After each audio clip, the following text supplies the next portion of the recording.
Hi friends, welcome to our channel. നിങ്ങൾ ഈ channel ആദ്യമായിട്ടാണ് കാണുന്നതെങ്കിൽ ലൈക്ക് ചെയ്യാനും ഷെയർ ചെയ്യാനും സബ്സ്ക്രൈബ് ചെയ്യാനും മറക്കരുത്. അപ്പോൾ ഇന്ന് ഞാൻ ഉണ്ടാക്കാൻ പോകുന്നത് ഏത്തപ്പഴം കൊണ്ടൊരു വടയാണ്. ഉഴുന്നുവടയുടെ രൂപത്തിലുള്ള ഒരു ഏത്തപ്പഴം വട. അപ്പോൾ അത് എങ്ങനെയാണ് ഉണ്ടാക്കുന്നതെന്ന് നോക്കാം. അതിനുവേണ്ടി 4 പഴുത്ത പഴമാണ് ഇവിടെ എടുത്തിട്ടുള്ളത്. നന്നായി പഴുത്ത പഴം വേണം ഇതിനു വേണ്ടി എടുക്കാൻ. അപ്പോൾ ഈ 4 പഴത്തിൽ ഒരു പഴം ഞാൻ മാറ്റി വെച്ചിട്ട് ബാക്കി 3 പഴം ഇതുപോലെ കട്ട് ചെയ്തെടുത്തിട്ടുണ്ട്. ഇത് നമുക്കിനി ഒരു മിക്സിയിലിട്ട് നന്നായിട്ട് അടിച്ചെടുക്കണം. അപ്പോൾ അതിനു വേണ്ടി ഈ പഴം നമ്മളൊരു മിക്സിയുടെ ജാറിലോട്ട് മാറ്റാം. ഇതിൻ്റെ കൂടെ 1/2 കപ്പ് പഞ്ചസാരയും 1/4 ടീസ്പൂൺ ഏലക്കാപ്പൊടിയും ചേർത്ത് നന്നായിട്ടൊന്ന് അരച്ചെടുക്കണം. നമ്മൾ മാറ്റി വെച്ച ഒരു പഴം ഞാൻ ഇതുപോലെ ചെറിയ പീസായിട്ട് കട്ട് ചെയ്ത് വെച്ചിട്ടുണ്ട്. അത് വേണമെങ്കിൽ ഒന്ന് ഫോർക്ക് കൊണ്ട് നമുക്കൊന്നും കൂടെ ഉടച്ചു കൊടുക്കാം. നമുക്ക് ഈ ബോണ്ടയ്ക്ക് അകത്ത് അതൊന്ന് കടിക്കാൻ വേണ്ടിയിട്ടാണ് ഞാനിങ്ങനെ ചെയ്തിട്ടുള്ളത്. ഇനി നമ്മൾ നേരത്തെ പൊടിയായി അരിഞ്ഞു വെച്ച പഴം ഒരു ബൗളിലേക്ക് ഇട്ട് കൊടുക്കാം.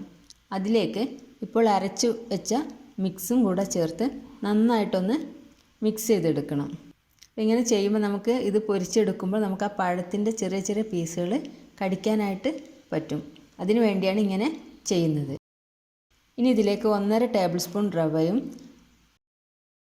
1/2 ടീസ്പൂൺ ചെറിയ ജീരകം പൊടിച്ചതും 1/2 ടീസ്പൂൺ കരിഞ്ജീരകം, കറുത്ത ജീരകം, പിന്നെ ഇതിലേക്ക് അല്പം ഉപ്പ്, ഒരു 1/4 ടീസ്പൂൺ ഉപ്പ്, 1/4 ടീസ്പൂൺ സോഡാപ്പൊടി, ഇതെല്ലാം കൂടെ ചേർത്ത് നന്നായിട്ടൊന്ന് മിക്സ് ചെയ്തെടുക്കണം. ഇനി ഇതിലേക്ക് ഒരു 1/2 കപ്പ് ചിരകിയ തേങ്ങ കൂടെ ചേർത്ത് നമുക്കൊന്നും കൂടെ മിക്സ് ചെയ്ത് കൊടുക്കാം. ഇനി നമ്മൾ ഇത് ഉരുട്ടിയെടുക്കാൻ പാകത്തിലേക്ക് ഇതാക്കാൻ വേണ്ടി ഇതിലേക്ക് മൈദ ചേർത്ത് ഇളക്കി കൊടുക്കണം. അപ്പോൾ ഇതിലേക്ക് ഞാനൊരു 1/4 കപ്പോളം മൈദ എടുത്തിട്ടുണ്ട്. മൈദ എടുക്കുമ്പോൾ ശ്രദ്ധിക്കണം, നമ്മളിത് കുറേശ്ശെ വേണം ഇതിലിട്ട് ചേർത്ത് കുഴച്ച് കൊടുക്കാൻ. ഒന്നായിട്ട് മൈദ ഇട്ട് കുഴക്കുകയാണെങ്കിൽ ഇത് നല്ല ഹാർഡായിട്ട് പോകും. അപ്പോൾ കുറച്ച് ഇട്ടിട്ട് നമ്മൾ സോഫ്റ്റാക്കി ഒന്നിങ്ങനെ ഫോൾഡ് ചെയ്തെടുക്കുകയാണ് ചെയ്യേണ്ടത്. നന്നായിട്ട് മൈദ ചേർത്ത് കുഴച്ചെടുക്കേണ്ട ആവശ്യമില്ല. ഒരു സോഫ്റ്റായിട്ടുള്ളൊരു പരുവത്തിലാണ് വേണ്ടത്. അപ്പോൾ ഏകദേശം ഇതുപോലെയാണ്. നമ്മൾക്കത് കുഴച്ചെടുത്ത് ഉരുട്ടാൻ പറ്റുന്ന പാകം വേണം. കയ്യിലിട്ട് ഉരുട്ടിയെടുക്കാൻ പറ്റുന്ന ഒരു സോഫ്റ്റായിട്ടുള്ള രൂപത്തിലാണ് നമ്മളിത് കുഴച്ചെടുക്കേണ്ടത്. അപ്പോൾ ഏകദേശം എനിക്കൊരു 1/4 കപ്പോളം മൈദ ഇതിലേക്ക് ആവശ്യം വന്നിട്ടുണ്ട്. അങ്ങനെ കുഴച്ചതിന് ശേഷം നമ്മളിതൊന്ന് അടച്ചു വെച്ച് മാറ്റി വെക്കണം. കുറഞ്ഞതൊരു മണിക്കൂറെങ്കിലും നമ്മളിത് മാറ്റി വെക്കുന്നതാണ് നല്ലത്. ഇപ്പോൾ 3 മണിക്കൂറിന് ശേഷമാണ് ഞാനിത് പൊരിച്ചെടുക്കുന്നത്. നമ്മളിത് തുറന്ന് നോക്കാം. ഇനി നമുക്ക് ഈ മാവൊന്ന് കൈകൊണ്ട് ഉരുട്ടിയെടുക്കണം.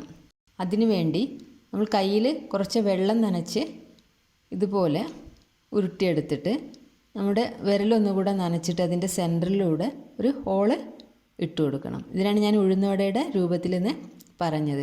അപ്പോൾ ഇങ്ങനെ കൈ നനച്ചിട്ട് ചെയ്യുകയാണെങ്കിൽ നമ്മളത് കൈ ഒട്ടിപ്പിടിക്കാതെ നമുക്കത് ചെയ്യാൻ കഴിയും. ഇതൊരു ബോണ്ടയുടെയൊക്കെ കൺസിസ്റ്റൻസിയിലാണ് നമുക്കിത് ഉണ്ടാവുക. അപ്പോൾ അതുകൊണ്ട് നമ്മൾ മൈദ ചേർത്ത് കൂടുതൽ കട്ടിയാക്കി കുഴയ്ക്കരുത്. സോഫ്റ്റായിട്ടാണിത് വേണ്ടത്. ഇനി നമുക്കൊരു പാത്രത്തിൽ എണ്ണ ഒഴിച്ച് എണ്ണ ചൂടാവുമ്പോൾ നമ്മൾ റെഡിയാക്കി വെച്ച മാവ് അതിലേക്കിട്ട് വറുത്തെടുക്കാം. നമ്മളിത് ഓരോന്നോരോന്നായിട്ട് ഉരുട്ടി നേരെ എണ്ണയിലേക്ക് ഇട്ട് കൊടുക്കാം. നമുക്കിത് ഉരുട്ടി പാത്രത്തിലേക്ക് മാറ്റി വെക്കേണ്ട. നമ്മളിങ്ങനെ എണ്ണയിലോട്ട് ഇട്ട് കൊടുക്കുന്ന സമയത്ത് തന്നെ ഷേപ്പാക്കി എടുത്താൽ മതി. അല്ലെങ്കിൽ ചിലപ്പോൾ അത് ഒട്ടിപ്പിടിക്കാനുള്ള സാധ്യതയുണ്ട്. അപ്പോൾ നമ്മൾ ഓരോന്നും ഇങ്ങനെ റെഡിയാക്കിയിട്ട് നേരെ എണ്ണയിലേക്ക് ഇട്ട് കൊടുക്കാം. അപ്പോൾ തീ അധികം കൂടി പോകാതെ നോക്കണം, കാരണം ഏത്തപ്പഴം പെട്ടെന്ന് കരിഞ്ഞു പോകും. അതിന് ചെറിയ തീയിൽ ഇട്ടിട്ട് വേണം ഇത് ഫ്രൈ ചെയ്തെടുക്കുവാൻ. അപ്പോൾ ഒരു സൈഡ് ആവുമ്പോൾ നമുക്ക് തിരിച്ചിട്ട് കൊടുക്കാം. ഇങ്ങനെ 2 സൈഡും നന്നായിട്ട് കളർ മാറി വരുമ്പോൾ നമുക്കത് എടുത്തൊരു പാത്രത്തിലേക്ക് മാറ്റാം. ഇനി ബാക്കിയുള്ള മാവെല്ലാം നമുക്ക് ഇതുപോലെ ചെയ്ത് എണ്ണയിലേക്ക് പൊരിച്ചെടുക്കാം. അപ്പോൾ ഏത്തപ്പഴം കൊണ്ടുണ്ടാക്കിയ ഈ വട നിങ്ങൾക്ക് എല്ലാവർക്കും ഇഷ്ടപ്പെട്ടു എന്ന് കരുതുന്നു. കുട്ടികൾക്കൊക്കെ വളരെ ഇഷ്ടപ്പെടുന്ന ഒരു സ്നാക്കാണിത്. ഉണ്ടാക്കാൻ വളരെ എളുപ്പവുമാണ്. എല്ലാവരും വീട്ടിൽ ട്രൈ ചെയ്ത് നോക്കുക.